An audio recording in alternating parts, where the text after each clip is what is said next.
منا کی وادی کے اندر کائنات کا ایک انوکھا باب رقم ہوتا ہے۔ یہ بھی امتحان ہے حضرت ابراہیم خلیل اللہ کا۔ اس خاندان نے قدم قدم پہ امتحان دیے۔ پہلے اولاد نہیں ہے، یہ صدمہ سہا، پھر اولاد ہوئی تو کہا وادی غیر ذی زرع میں چھوڑا۔ اللہ کا حکم مانا اور وہیں اپنی اولاد کو اور اپنی زوجہ کو چھوڑ چلے آئے، فلسطین میں آ کے آباد ہو گئے۔ فلما بلغ معہ السعی، قرآن بتاتا جب وہ چلنے کے قابل ہوئے، ایک روایت میں 7 سال 8 سال یا 9 سال عمر، بعض نے بلغہ سے بلوغت کی عمر مراد لی ہے۔ اب حکم ہوتا ہے جاؤ ملاؤ، لیکن یار میں جدہ گیا تو وہاں ایک دوست کے ہاں ٹھہرا، تو اس گھر کے اندر کھلونوں کی بوریاں تھیں، تو میں نے اس کو کہا کہ آپ یہ کوئی کاروبار کرتے ہیں؟ تو اس کا دوست بھی تھا ساتھ، تو وہ مسکرا کے کہنے لگا کہ یہ کاروبار نہیں کرتا، بڑی دیر کے بعد اللہ نے اس کو بیٹا دیا ہے، تو اب یہ پاکستان جا رہا ہے، تو جب بھی بازار جاتا ہے 10-20 کھلونے خرید لاتا ہے، تو یہ کتنی بوریاں کھلونوں کی بھر گئی ہیں، تو یہ بک کروائے گا، ایسے تو نہیں اتنے جا سکتے۔ تو یار اتنے عرصے کے بعد بیٹا ہوا اور باپ ملنے جا رہا ہے، تو اس نے کھلونے جمع کیے۔ لیکن یہ کیسا باپ ہے جس کو حکم ہوتا ہے اتنے طویل عرصے کے بعد بیٹے کو ملنے جا رہے ہو، ایک چھری لے لو، ایک رسی لے لو۔ یار ان کے نام باقی ہیں تو یوں ہی باقی نہیں ہیں، امتحان کتنے بڑے تھے۔ کہا جاؤ، لیکن ہاتھ میں رسی لے جاؤ، ہاتھ میں چھری لے جاؤ۔ حضرت خلیل اللہ پہنچتے ہیں، اپنی زوجہ سے ملے اور کہا بیٹے کو تیار کر دو، دوست کی دعوت پہ جانا ہے۔ مانگ سجا دی جاتی ہے، بیٹے کو نئے کپڑے پہنا دیے جاتے ہیں۔ اللہ اکبر، بیٹے کو لے کر نکلے۔ یار بیٹا ان فوان شباب میں ہو، چڑھتی جوانی ہو، تو باپ دیکھ کر کے کتنا خوش ہوتا ہے، اور پھر اس کا بیٹا بھی اکلوتا ہو، اور بیٹا بھی بڑھاپے کا سہارا ہو، عصائے پیری ہو، رب سے مانگ مانگ کے لیا ہو، اور پھر بیٹا بھی وہ جس کی پیشانی میں محمد کا نور چمک رہا ہے۔ ایسا بیٹا تو چہرے کی بلائیں لینے کو جی چاہتا ہے، لیکن حضرت خلیل اللہ اللہ کے حکم پہ اس بیٹے کو ذبح کرنے کے لیے ہاتھ میں چھری اور رسی دبائے منا کی وادی کی طرف بڑھ رہے ہیں۔ شیطان نے سمجھا کہ اس سے نازک مرحلہ اس خاندان پہ نہیں آ سکتا، حضرت حاجرہ کے پاس پہنچا۔ پتہ ہے شہزادے کدھر گئے ہیں؟ کہا ان کے باپ لے گئے ہیں دوست سے ملاقات کروانے کے لیے۔ کہا نہیں، وہ ان کو ذبح کرنا چاہتے ہیں۔ کہا سوچ کے بات کر، وہ باپ ہے ذبح کرے گا؟ کبھی باپ بھی بیٹے کو ذبح کرتا ہے اور بے قصور ذبح کرے گا؟ میں جانتی ہوں کتنی آہ سحرگاہی کا نتیجہ ہے وہ بیٹا، اللہ سے کتنی رو رو کے دعائیں مانگی اور وہ فرزند ملا۔ کہا وہ اللہ کا حکم سمجھتے ہیں۔ تو حضرت حاجرہ نے کہا ظالم تو کہیں شیطان تو نہیں؟ اگر رب کا حکم ہے، میری گود میں ایک اسماعیل ہے، کاش 1000 اسماعیل ہوتا، راہ خدا میں قربان کر دیتی۔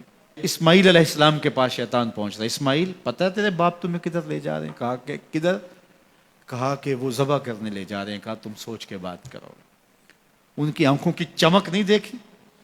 میری طرف دیکھتے ہیں تو لگتا ہے کہ ان کی آنکھوں سے شہد ٹپکتا ہے، اور وہ مجھے ذبح کر دیں گے؟ کہا اللہ کا حکم سمجھتے ہیں۔ کہا اچھا؟ کہا ہاں۔ کہا اسماعیل کے وجود میں ایک جان ہے، کاش میرے ایک بال میں جان ہوتی اور راہ خدا میں قربان کر دیتا۔ ابراہیم علیہ السلام کے پاس شیطان پہنچ کے بولتا ہے ابراہیم اللہ کو راضی کرنے کے اور تھوڑے طریقے ہیں، ضرور بیٹے کو ذبح کرنا ہے؟ تو وہ بھی کنکر اٹھا کے مارتے ہیں اور شیطان کو راستے سے ہٹا کے منزل کی طرف بڑھتے ہیں۔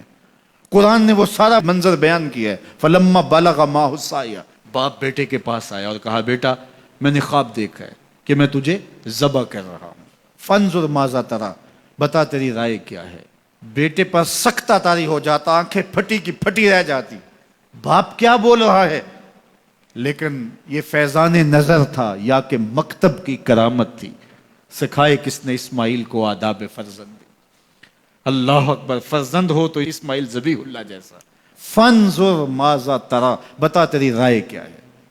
بیٹا خاموشی اختیار کر لیتا۔ السکوت من الرضا، تو سکوت بھی رضا سے ہے، اس کی خاموشی بھی رضا مانی جاتی، اور جب اس طرح کی سراسیمگی کی کیفیت ہو تو خاموشی ہی رضا ہوتی ہے۔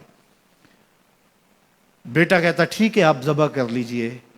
یہ بھی امتثال امر ہوتا، لیکن بیٹے نے 2 قدم بھر کے بات کی. بیٹے نے کہا یا ابا تفعل ما تؤمر ستجدنی انشاءاللہ من الصابرین. ابا جان ذبح کیا ہے، جو کرنا ہے کیجئے. یہ نہیں کہا یا ابا تذبح، ہاں ابا جی ذبح کر لیجئے. ذبح کا جواب ذبح سے نہیں دیا، بلکہ کہا یا ابا تفعل، اے ابا جان کیجئے ما تؤمر، جو بھی حکم ہو. ذبح کیا، جو بھی کرنا ہے کیجئے. رہی بات میری، یہ کام آسان تو نہیں، لیکن میرے اللہ نے چاہا تو صبر کر کے دکھاؤں گا. منا کی وادی ہے، باپ اور بیٹے دونوں نے طے کر لیا. باپ ذبح کرنے پہ راضی ہے، بیٹا ذبح ہونے پہ راضی ہے. یار اسلام من مانی کا نام نہیں ہے، اپنے خواہشات کو پورا کرنے کا نام اسلام نہیں ہے، اپنے آپ کو مالک کے سپرد کر دینے کا نام ایمان ہے. اس کا نام اسلام ہے. یہاں دیکھیے فلما اسلما، جب دونوں نے طے کر لیا، دونوں راضی ہو گئے. باپ ذبح کرنے پہ راضی ہو گیا، بیٹا ذبح ہونے پہ راضی ہو گیا. وَتَلَّهُ لِلْجَبِينِ، اور باپ نے بیٹے کو پیشانی کے بل لٹایا.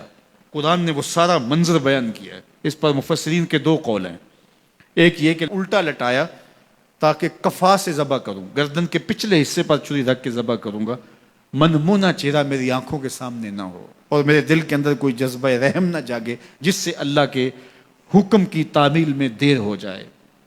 اور دوسرا معنی یہ کیا کہ آپ جانور قربانی کے لیے جو ذبح کرتے ہیں تو اس کی گردن کو بل دے کے اس کی پیشانی کو زمین پہ لگا دیتے ہیں تاکہ یہ رگیں تن جائیں اور ذبح کرنے میں آسانی ہو. حضرت اسماعیل کی معصوم گردن کو بل دے کر کے ان کی پیشانی پتھر کے ساتھ جوڑی گئی. وَتَلَّهُ لِلْجَبِينِ، پیشانی کے بل یوں لٹایا گیا کہ گردن کھل جائے اور بیٹے کو ذبح کرنا آسان ہو. آنکھوں پہ پٹی باندھ لی کہ یہ منظر تو دیکھا نہیں جا سکے گا، اللہ کے حکم کی تعمیل بھی بہر صورت کرنی ہے. سعادت مند بیٹا بولتا ابا جان مجھے رسیوں سے جکڑ لیجئے، کہیں ایسا نہ ہو کہ میں تڑپوں اور اللہ کا حکم پورا کرنے میں آپ کو دیر ہو جائے. باپ بیٹے کو رسیوں سے جکڑ لیتا ہے، ہاتھ میں چھری پکڑی ہے، ذبح کرنے لگتے ہیں تو بیٹا بولتا ہے ابا جان رسیاں کھول دیجئے. کیوں؟ آپ کا منصوبہ، آپ کا پروگرام تبدیل ہو گیا. کہا نہیں. تو پھر کیوں رسیاں کھولوں؟ کہا کہیں ایسا نہ ہو کہ کل کا مورخ لکھے کہ باپ ذبح کرنا چاہتا تھا، بیٹا ہونا نہیں چاہتا تھا، باپ نے باندھ کے کیا. کھول دیجئے، نہیں تڑپوں گا. رسیاں کھل جاتی ہیں. بیٹا پیشانی کے بل لٹایا ہوا ہے، ہاتھ میں چھری پکڑی ہے، منا کی وادی ہے، کارکنان قضاء و قدر کی چیخیں نکل رہی ہیں، حوریں تھرا رہی ہیں، زمانہ کانپ رہا ہے، منا کی وادیوں پر تھر تھراہٹ ہے. مالک قیامت آنے والی ہے. فرشتے بھی پوچھ رہے ہیں کہ مالک کیا ہونے والا ہے.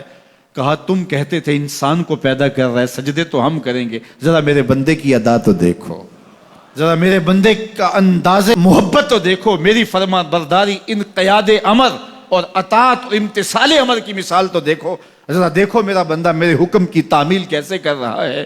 اللہ اکبر.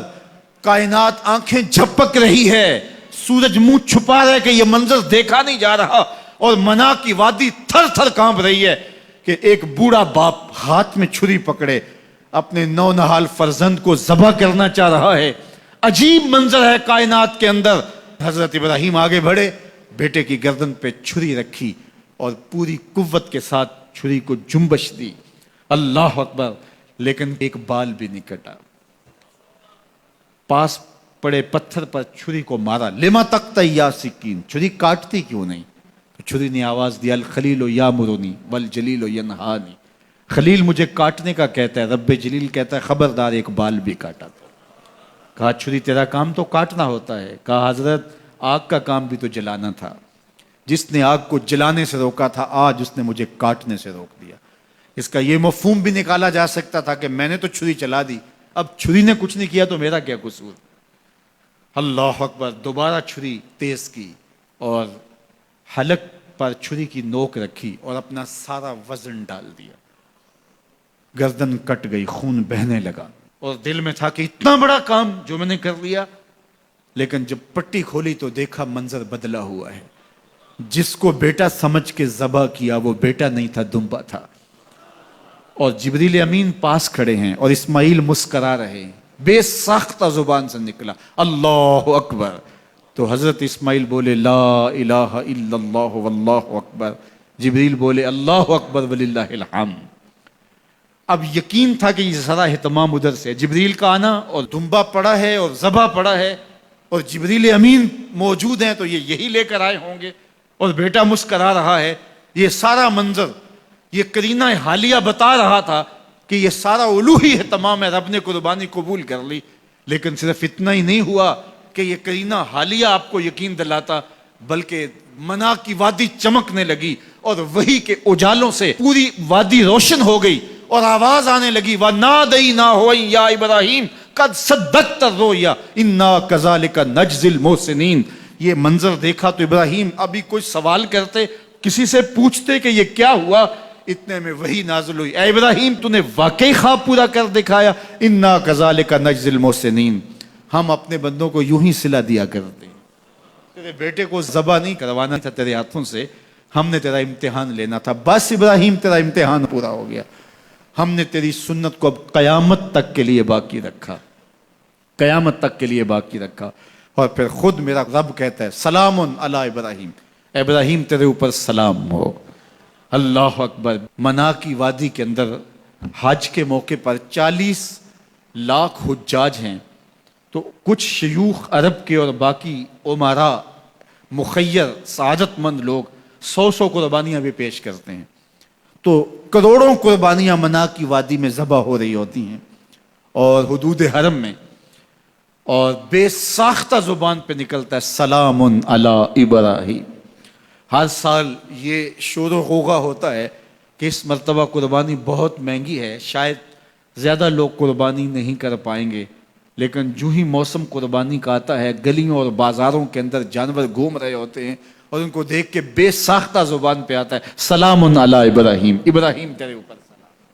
تو یہ کتنا بڑا امتحان تھا، کتنی بڑی آزمائش تھی، لیکن اس آزمائش سے سرخرو نکلے، نمبر بھی پورے 100 حاصل کیے، کامیاب اور بامراد اور کامگار ہوئے۔ آج ہمیں اس سنت کو باقی رکھ کر کے ہمیں وہ یاد تازہ کی جا رہی ہے کہ میرے ایسے بندے کہ جو میرے حکم پہ اپنی سب سے عزیز چیز بھی قربان کرنے سے گریز نہیں کیا کرتے۔